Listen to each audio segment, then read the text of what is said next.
long time no see. Welcome back to the channel. As you guys might have heard, look how big Ahsoka's gotten, by the way.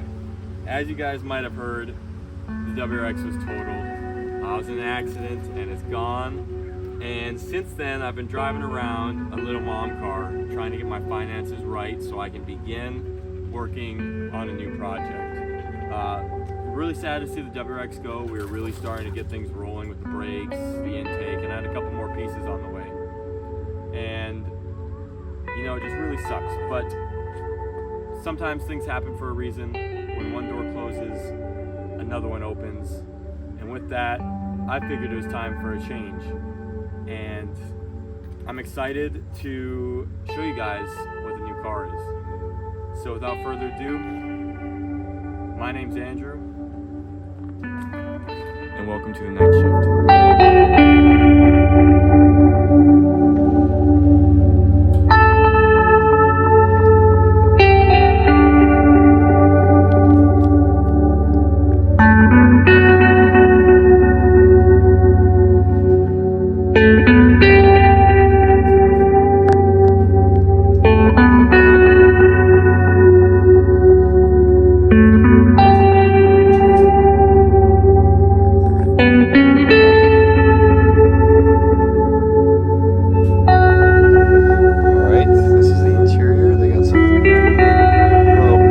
On the e-brake,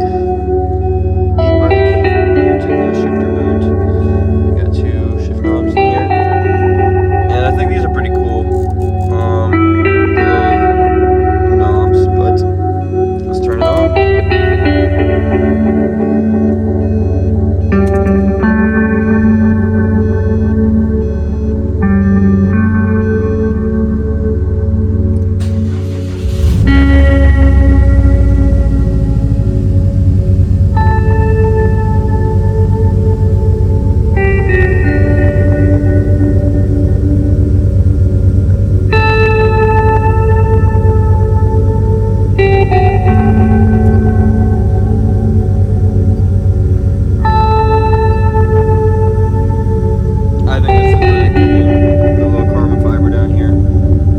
Like when I bought it, I was told that there was one bag leak, but it's been sitting for a while, and that looks like there's two bag leaks.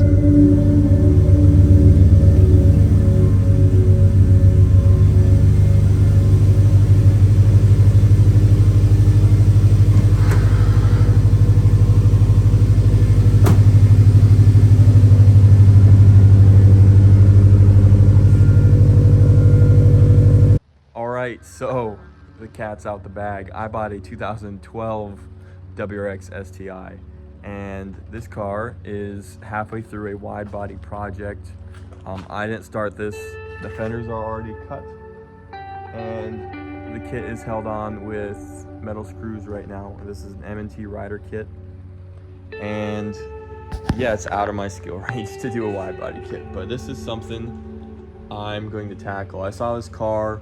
The previous owner gave up on the challenge of finishing the wide body kit. It was too much for them, and I saw it for a really good price, and I said, you know what, I am going to take on this challenge because the car only has mostly cosmetic mods.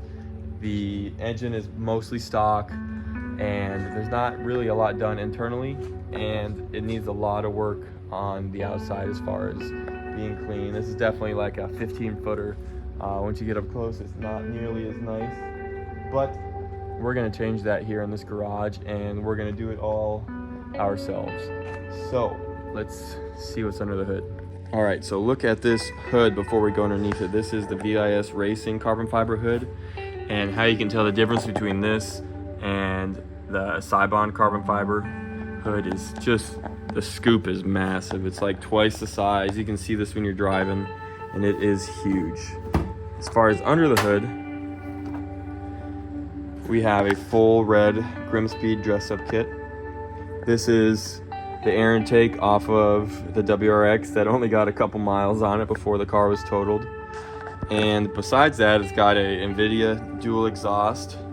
And I would have to check the build sheet, but it has a pretty old downpipe on it that's aftermarket. I forget the brand, but it's on the sheet, so we'll check that out later. So the engine is mostly stock. It's got a tune on it right now for the air intake, the downpipe, and the exhaust. Other than that, it's all cosmetic. So we got the body kit on, and we're gonna take these off today and assess how good of a job he did cutting the fenders. So in the back, he's got, you know, the cool hatch spoiler roof racks I'm gonna end up taking off. He's got the nice headlights and taillights and a little diffuser back here. Yeah, so I'm really wondering what it's gonna look like underneath here. I'm not saying if it's bad I could do a better job, but I know it's not welded underneath there, and that's something we're gonna have to end up doing. So let's see what we're working with here. Actually, before we take this kit off, let's just see what the fitment is like. So we got a little bit of a gap here. Pardon that the car is dirty. I haven't had a chance to clean it yet. We're gonna give it a hand wash though. But it looks like it lines up with the body panels all right. He did some shaving down here. So this is shaved up and cut here. Gets a little closer there than up here, but it's honestly not the worst thing to see because it's mostly flat. Doesn't line up perfectly well with the gas tank, but the gas tank does open. Lines up with the door all right. The only thing I've noticed on the other doors, see, this actually isn't too bad right here. This is a little not what we want, but you know, you can't really tell when the door's closed, and we could fill that in with something. Same with down here, it's a little off. Looking at this side, I'm not sure if it's supposed to have that big gap right in here. I do not think so though. And one thing I've noticed is he's got like the metal trimmed up by the doors and the door panels. It makes a noise there, so we got to figure that one out. Then coming up here, little gap here. Fits. We got another gap here. Gap there. Gap there. Come on down here. So, I guess, I mean, it could be worse. Hopefully it's not worse when we take this off and put it back on. There's there. Gap. So, I mean, the panels are, I guess, lining up at least. This side's actually much better. That's a very small gap. Small gap there. And then it's a much bigger hole here. And what I really hate to see is this.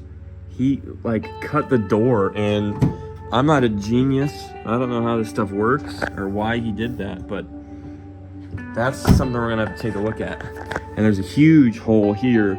So I'm thinking it's might supposed to be like that. Big gaps here. This is actually pretty good on this side. Coming down to just a little gap there. But oh man, this is gonna be so fucking meaty when this is on. Hopefully we can fix this fitment though somehow.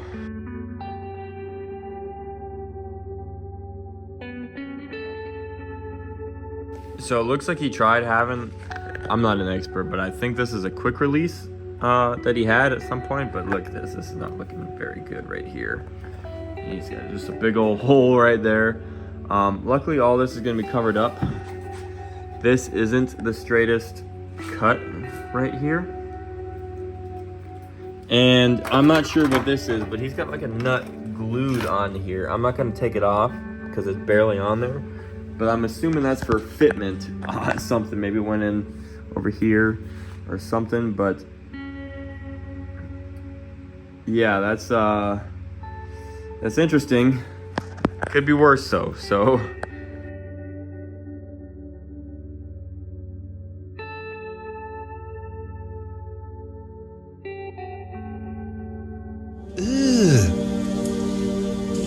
brother, what's that? What's that, brother? it looks like he cut the fenders, beat them up, folded them over, and riveted them down. And although we could just throw some like rubber sealant or liquid metal and something over this to try to cover it up and just forget about it, you know, that's closer to my skill range, but that's not what we're gonna do. So what we're gonna end up doing in the next video is drill all these rivets out, bend these back down, beat it up, giggity. Hopefully we can find something, this pretty big hole over here. And we're gonna beat that back up and we're gonna tack weld a bunch all over here and try to seal it together, beat it up, and we're gonna weld it and just cut these off at the end.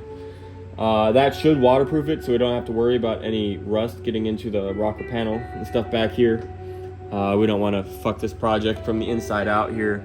So that's what we're working with. Luckily, the front of the car isn't going to be as big of a challenge. That's, you know, all the mess up there isn't going to lead to rust or further issues. We can just cover that up as nice as we can. But this, we have to make sure this is waterproofed. And once we get that all done, then we just got to paint the wide body kit and get some wheels on this bad boy. So let's get to it. So that's what we're working with here and what we have to tackle next. Thanks for coming to the channel, watching these videos. This is gonna be a project. I've started practicing my welds. I just got a Harbor Freight welder and out of my skill range, but we're gonna make it happen and we're gonna turn this thing around. So stay tuned, thanks for checking in, and I'll see you guys in the next video.